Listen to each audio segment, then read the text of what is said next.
I am back. Welcome to Everyday Leadership. It has been a minute. It's been a month. The last time you heard my voice, the last thing you heard me saying was I was taking a break. That's exactly what I did. I switched off. I deleted LinkedIn from my phone, first time ever, locked off social media, and just disconnected completely. And I must admit, it was amazing. I must also admit, all the naysayers that told me that's a crazy move to do, you can't delete social media, at least schedule posts, do all that kind of stuff, nothing happened. The podcast is still there. People have been listening to previous episodes, which I absolutely appreciate. My social media account is still there. Some moving, some not. Doesn't make a difference.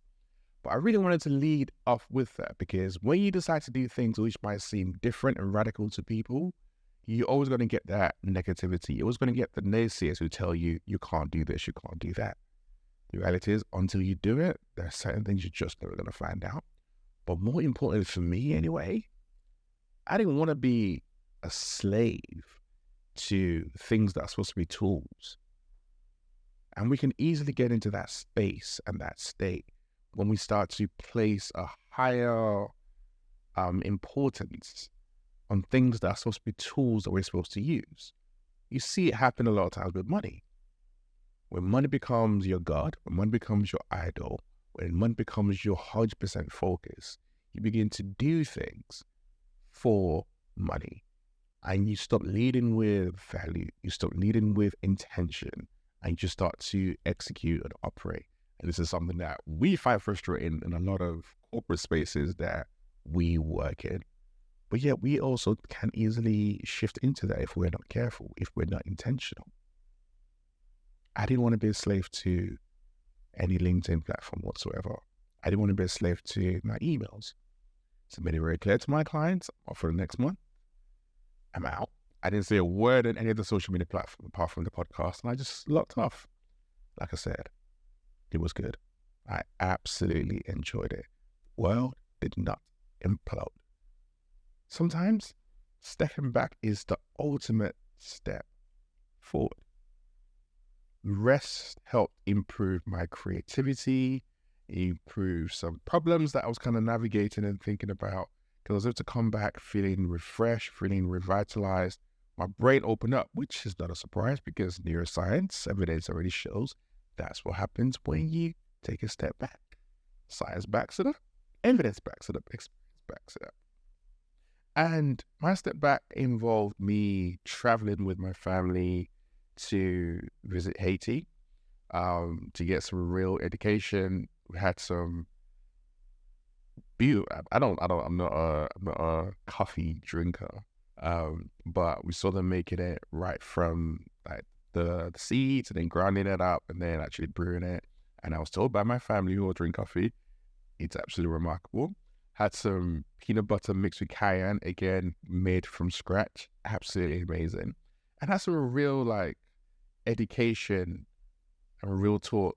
Because even the place where we visited in Haiti was still kind of locked off and excluded from the rest of the country because it wasn't necessarily safe for us to do that. We were to spend some time with some of the locals, see where they lived, and just talk about the country, the state of it, how much, obviously, doing a tour like that actually helped their economy in that particular area and what difference it actually made, talking about schooling systems. So it was quite good. We really enjoyed it as a family. Went to Jamaica, saw some family. We had to bring back some stuff from my mother-in-law. Get some top up on some rum, some other drinks. Getting ready for that Christmas cake. And obviously have some juicy patties. And you can't go to Jamaica and not do that. Come on now. And then we went to the Bahamas, which was just a beautiful, beautiful space. Has one of the best beaches in the world, which is not a surprise. It was absolutely magnificent. And then we went to the US. We spent some time in the US as a family, just playing games, going out, entertaining ourselves, shopping. But for me, that period of time, spending time with those who I love the most, those who I learn from the most, those who challenge and annoy me the most, was the best way I could just kind of switch off. Like I said, I'm back down. It's Q4. It's Q4. Where's your head at? How are you finishing this year? This year has been a roller coaster for a lot of people. I've spoken to so many different people in different spaces, those who are in corporate, those who are entrepreneurs, and they've both said exactly the same thing. This year has been an absolute roller coaster. However, we are in Q4 now. It's not about how you start, it's about how you finish. As someone who was an athlete and do different challenges over the years, that's a quote, statement, a phrase that has stayed with me constantly and applied to every single area of my life. It is not about how I start, it's about how I finish. It isn't about how you start this year. It's not about the roller coaster. It is about how you finish. And with that in mind, I want to ask you 3 questions. What is crucial for your year-end game plan? What are the steps? What are the things that you need to do? And some of those steps might feel very audacious. That's okay. What are those audacious steps that can flip the script for you, that can change the game for you? What are they? And by the time you get to December the 31st, what would you want to say you are proud of, that you've done, that you have achieved? Listen back to those questions. Take some time, reflect on them, and write them down. This is not about storing stuff in your head. When you write things down, you're more likely to remember and take action steps than when you just think about it in your head. Don't save your best for last. Give your best in the last quarter. Now is the time. And a way to help you do that could be exec coaching. That's not a surprise I said that. I'm an exec coach. And I must say a common misconception that I get a lot of times is like coaching only focuses on those who are struggling or those who are in dire straits. And that is far from the truth. Think about your greatest athletes. For me, MJ is a GOAT. MJ had coaches. He had coaches to help him with his game, to help him with his nutrition, and to help him with his mindset mentality. Might be LeBron. LeBron even goes even further. He spent millions of his own money, not even what the team pays for, his own money. Think about artists. Artists have coaches. Musicians, athletes, actors, actresses, every single area, people need coaches. So it's not just about when you are struggling. You can be hitting the high streets, the high performance. You can be making 7, 8 figures and you want to go to that next level. We all need someone in our life.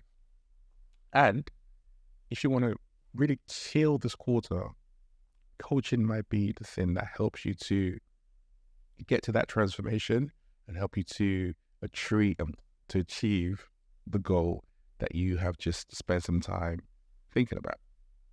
A good example comes to mind. The client I work with in the C-suite, I'm going to call her Sarah. It's not her real name. And she was amazed at what she does. High performer. But she also recognized that even though she was a high performer, there were areas in her personal life and in her personal life and professional life where the boundaries there were no boundaries. Let's just be real. There were no boundaries. She wanted to create some, but she was struggling with that. She recognized that there were certain things in her professional career, again, that she was not happy with. She had been in her particular company for about 10 or 12 years. She had gone to the C-suite, absolutely amazing, probably had about 30 years of experience. But there was something that she knew that she wanted to step into. And she had thought about it probably 5 or 6 years ago, but she was still scared to do so. Part of our coaching was around taking the time to really reflect, to gain that clarity, what's important to her as a person, not as a C-suite exec, not as a mother, which she was, not as a wife, which she was, not as a friend or whatever. What is important to her as a person? We reflected and then we gained some clarity about the things that she was scared to say out loud, but were really deep there inside of her. Some challenges that she wanted to overcome in both her personal relationship and her personal relationship and a professional relationship. We took some time to walk in her emotion, beliefs, fears, writing things down. That's the clarity bit. And then working and taking authentic action. That's what coaching is about. For me, it's reflection, clarity, authentic action. And I say authentic action because the action steps that you take are unique to you. They're aligned to you. They are doing the things in a way that works for you. This is not a cookie cutter. You do A, you get B, you get C. There's some people who do A and they get E. And then they go back to C and then they get... That is how it works. It's a very unique, tailored experience to you. But the similarity between every single thing that you do is the fact that you get goals. Sarah saw a 40% increase in her company that she was working with. She was happier, healthier, and more fulfilled in her personal life. She had harmony. I don't talk about work-life balance, because I don't believe in work-life balance. I believe in harmony, which is the recognition that there are times when it's ebbs and flows. There are times when it's like I can show up and be there for my kids in this particular way, and there are times when I have to fall back and go hard and work in this particular way. However, what I can do is communicate differently to my children, to my partner, so it reduces and removes some of the acrimony that was there, some of the regret that was there, some of the guilt that was there, and it changes that environment and make things a lot better. What the ways where actually I can bring my kids into my world a lot more rather than keeping them separate from it, so they understand a bit better. What are the ways where I can create better boundaries and fallbacks? When I'm home, I'm home. When I'm at work, I'm at work. What would that look like? How can I speak to my CEO about certain things that I was not happy with and I just nodded along with, but now I recognize that it really has something eating at me and I had to push back? She did all of that. It was not an easy journey, but she did it, she accomplished it, and that's what coaching can help you do. Again, unique experience. It's about moving you forward. It's about helping you navigate the incredible amounts of pressures, responsibilities, countless decision making that can impact hundreds of thousands of lives that a lot of senior leaders have. Leadership isn't just about strategy and execution. It's also about you, your personal growth, your personal development, your self-awareness, your increase in emotional intelligence. These are the things that help you as an individual grow. I can say it time again as a strapline for this podcast. Leading from the inside out, not the outside in. If you don't grow as a person, how can you lead other people? As a husband and as a father, one of the reasons why taking time out and having holidays, which we've done as a family, has been important to me from way up, is because that's the time and the period in particular where I just have my complete attention on the family. Complete attention. Now, during day to day, we spend time together, we talk, we chill, we laugh. I know what's going on in their lives, I know what's going on in mine. That's there. We have great relationships. But I just completely switch everything off and I just focus solely on them when we're in that period of time. And there's so many things that come out. There's so many things that come out from years and years. My kids are now 16 or 14. Years and years ago, they'll share, oh my gosh, me and I say, my two kids, we did X and your mom didn't know. Or we did Y, your mom didn't know many years ago. Or they'll teach each other out different things. We play different games that we don't necessarily get to do. We just have fun and enjoy being each other's company, and we also challenge each other. The more I can do that, and the more I create that, I do create that outside of holiday periods with my kids and my wife in particular, it helps me as an individual grow. It helps me learn. But more importantly, that space is also around me taking time out for me. I need to really take time out to listen to the different feedback that my wife, my son, my daughter give me. Because that helps me grow as a person. Leading from the inside out, the outside in. This is what coaching can help you do. If that's something that you're interested in doing, might be for Q4, might be for 2024, I have a limited amount of spaces available for senior leaders that I want to work with. So if you're interested, just drop an email at hello@mindsetshifts.co.uk and we'll have a conversation. We might work together, we might not work together. You never know. Because again, it's not everyone that I speak to that I work with.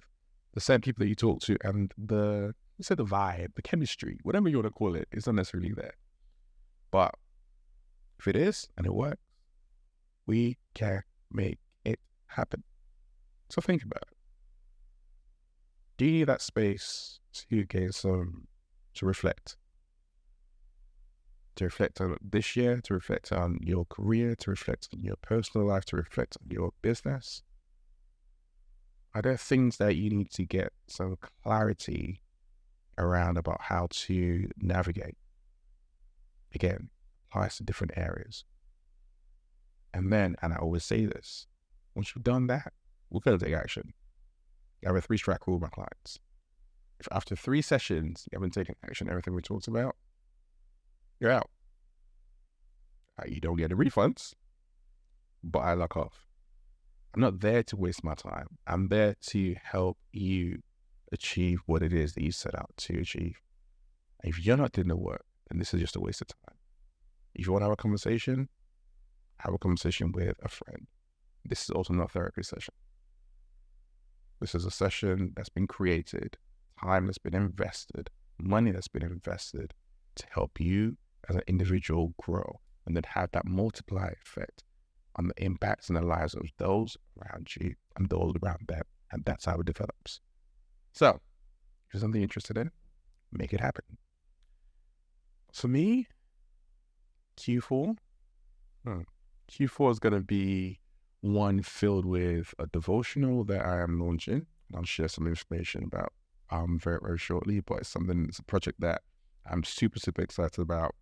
I'm working in it with the senior pastor at my local church that I go to. And the samples arrived this week and it looks amazing. It looks absolutely amazing. Like I said, I'm going to share some more about that. I've got a number of different speaking engagements coming up. I've got some audience Q&A sessions coming up with Aggie and David McQueen. And some of the different bits and pieces that I'm going to start sharing a bit more around. I recognize, and that's one piece of feedback that I got, again, me listening. People say that I have some great guests on, but don't want to hear more about me, hear more about my work, hear more about my thoughts. I'm listening. And this particular season, I'm going to try and do more of that. I'm going to try and share a lot more. And speaking of amazing guests, though, here is just some of them that are coming up over the next couple of weeks. Not all of them, just some of them. Have a look and listen to some of them and what they have to say.